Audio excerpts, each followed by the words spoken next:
guys, welcome to this new video. It's a new year. I wish you all a happy new year 2023. I feel like the last year just passed so quickly, and this video is actually a bit different than my last videos because it's a talking, sitting down video, and I wanted to talk about 6 lessons that I learned in 2022, which I also want to bring into this new year 2023. So these are things that I thought about, which are very meaningful to me, and I thought, why not share my thoughts and my perspective? And I have my journal here. I wrote everything down, and I'm gonna read those 6 things to you now. My first lesson or tip would be, don't take life too serious. It's really important to always look at the whole picture. We are not even a dot on a planet that is in a solar system, which is part of a galaxy, which is part of a universe. It really doesn't matter that much what we are doing, but we can take this as a chance. It's so easy to take things super serious. For example, if we have like a problem in our day-to-day life, in that moment it seems so big and it can become so overwhelming. So sometimes it just really helps to zoom out again and to remind yourself that life is about the journey and also about having joy while doing things. It's not about being overwhelmed by little situations. We only have a limited lifetime on this planet, so it's better to just make the best out of it. And also by that, I don't mean that you shouldn't have goals or aspirations that you try to accomplish, but while trying to follow those goals, always keep in mind to enjoy the journey, to have fun while doing it, because then things also come more easy to you. Just embrace this existence. I also saw this quote that was saying, do things as a joke. If you want to try something new, if you want to learn a new skill, just have the mindset, hey, yeah, why not? I do it as a joke. And then you see where it goes. The second thing I wanted to talk about is when you start overthinking things, just try to take action. Because in my experience, often we confuse overthinking with problem solving, when in reality, problem solving always involves action. For example, when you tend to overthink social situations, or you're in a relationship and things are not going well and you just overthink them, try to communicate. Communication is such a powerful tool, and we can always learn and relearn to communicate clearly, communicate our needs, our values, instead of just thinking and being in your head all the time. Just try to take a step as good as you can, and especially in relationships, we tend to forget how much power we have in forming the connection, in forming the narrative. Half of this relationship we have with someone is made of us, right? Of course, we cannot influence every circumstance, but we can try to be our truest selves and communicate clearly, because often we also just tend to mirror the other person. So if someone is acting passive towards us, we tend to do the same, when instead we could just really take action and do what we stand for and try to connect with ourselves again, and not to be intimidated by the other person doing nothing. Like, we still have so much power to form this connection and to give in our truest selves and our beliefs. The third lesson I have goes along with the second.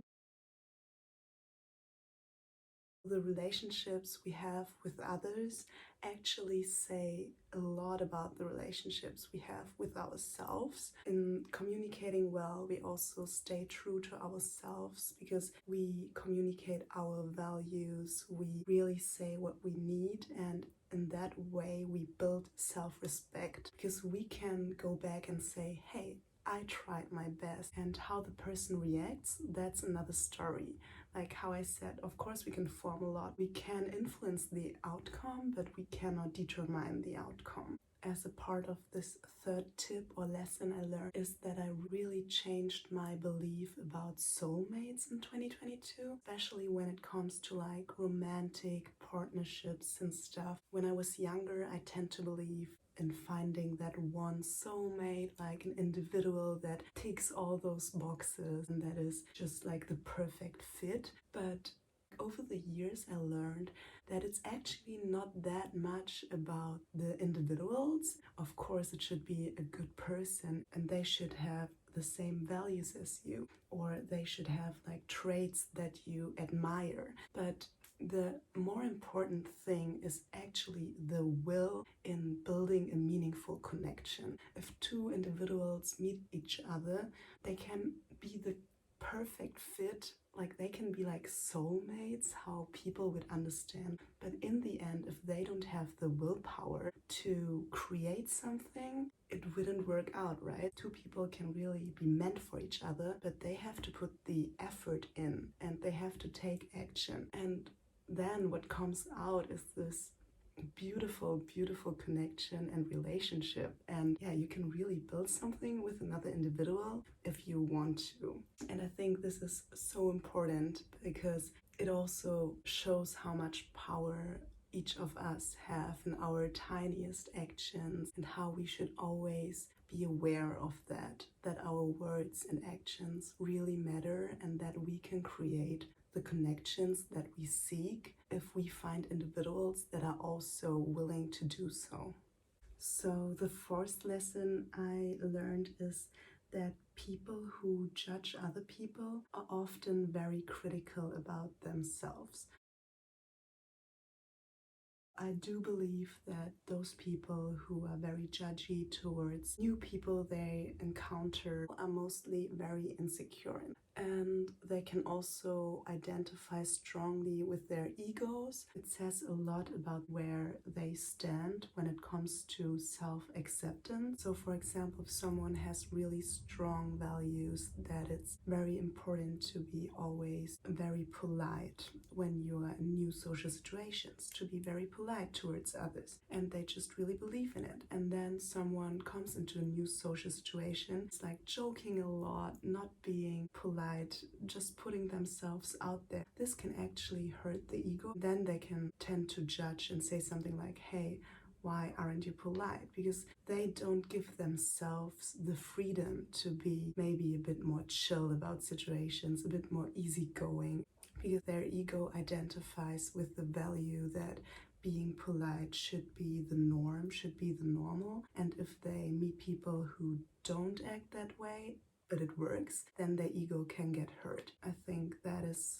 something we should also keep in mind. If we meet people who are very judgy about others, it's mostly because they are very harsh on themselves. So the fifth thing is something that I want to embrace more also in 2023, and it is to see giving as something strong instead of losing something. I think in our society, a lot of people see giving as an act of losing something, but when in reality, it's just an act of kindness and love. And I think it's so strong if people can give without expecting anything in return, just because they want to give and they want to bring light or joy or whatever it is into another person's life. And we should really like see this as a strong character trait, and it's also acting out of love instead of acting out of fear. Because if people don't give, they do it because they fear that the person who receives what they want to give them isn't appreciating it, or they could possibly fear that it comes over as weak or something. There are just so many beliefs about giving that I want to unlearn. Now we come to the sixth and last lesson that I learned in 2022, and it is to choose kind over cool. It's just something that when I think about it, it makes so much sense to me, especially when you're young. We are always so concerned about being cool, dressing cool, having cool friends, having a cool partner. And don't get me wrong, there's nothing about cool people. Cool people are cool. But I think what we shouldn't forget is that it's actually a bit more important that someone is kind or someone is loving. And if we look at our lives from a further perspective, and if we see ourselves in like 20 years, I think most of us want to have like a loving circle of close friends, people that you can rely on. There are so many traits in people that are so important, or people who really respect you and who show up for you, people who bring joy into your life, people who lift you up when you're having a hard time. So in the end, it's not the cool people that we should maybe stick to, because often those friends come and go, right? When we reflect on our lives, I think we would like to see that we stick to those people who are actually having good hearts and the right intentions. So that would be my last tip. Choose kind over cool. Also when it comes to yourself, like when you can act two ways, one way would be like the effortless, cool way, and the other way would be like putting in a bit more effort and showing up a bit more or showing a bit more love. And maybe go for the second one, because it will pay off in the long run. These were my 6 lessons that I learned in 2022 that I also want to embrace more in 2023. And this video was like a different format, but I would love to do more of those videos in this upcoming year. Let me know in the comments below how you liked it, or if you want to hear more about a certain topic. I could also do like film videos about like specific topics and my thoughts on those topics. In the end, it's also only my opinion and how I view life and my perception of being alive on this planet and experiencing life. So yeah, let me know what you think, and I hope you have a wonderful day or evening, and I send you a lot of love. See you in my next video.